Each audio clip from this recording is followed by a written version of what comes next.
तो टुडे हम इस टॉपिक पर बात करेंगे कि बायोलॉजी में जो ऑस्मोसिस यानी 6th चैप्टर है उसमें जो सॉल्यूशन होता है वो हाइपरटोनिक, आइसोटोनिक एंड हाइपोटोनिक।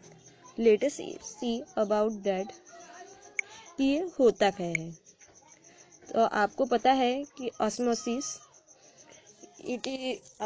में जो हाइड्रोफिलिक कोलाइड्स होते हैं वो अपने साइड से जब उसमें सॉल्वेंट ऐड होता है तो एब्जॉर्प्शन की वजह से वो उसके साइज में चेंज हो जाता है।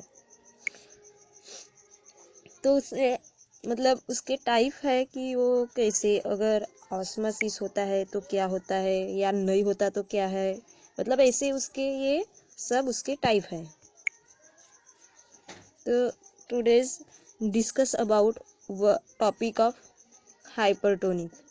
तो हाइपरटोनिक में क्या होता है, जो सेल होता है उसमें सॉल्वेंट और सॉल्यूट का अमाउंट कम होता है, यानी वो सक होता है, उसकी टर्जिडिटी कम होती है।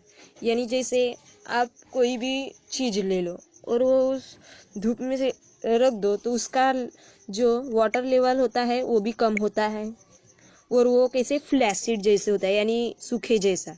यानी इस कंडीशन में सॉल्वेंट और सॉल्यूट का लेवल कम होता है और वो उसकी वजह से ये फ्लैसिड हो जाता है, यानी फ्लैट जैसे होता है। उसमें कोई ऐसी उसमें टर्जिडिटी है ही नहीं। टर्जिडिटी यानी मीनिंग उसका स्वेलिंग ऑफ यानी फूल जाना होता है, मतलब इसमें टर्जिडिटी 0 रहती है। और जो ऑस्मोसिस होता है वो ऑस्मोसिस भी डिक्रीज हो जाता है। Next topic isotonic. आइसोटोनिक में क्या होता है, जो सॉल्यूशन बनता है उसमें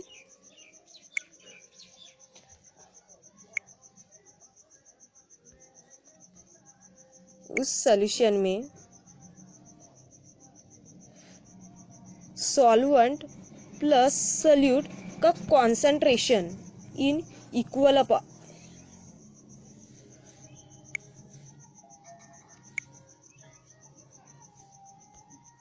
सॉल्वेंट और सॉल्यूट का अमाउंट वो इक्वल हो जाता है।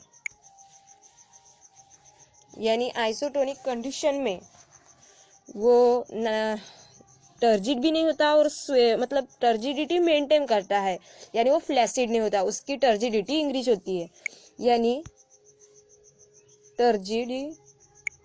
Turgor pressure is not 0, it maintain the turgidity of a cell. Next topic hypotonic. Hypotonic में क्या होता है, सॉल्वेंट और सॉल्यूट दोनों का कॉन्सेंट्रेशन हाई अमाउंट में सेल के अंदर होता है। इसकी वजह से सेल ब्रस्ट भी हो सकता है, यानी सेल डैमेज भी हो सकता है। In condition concentration of solvent is higher than solute, तो cell maintain large amount of turgidity. We have discussed about on hypertonic, isotonic and hypotonic.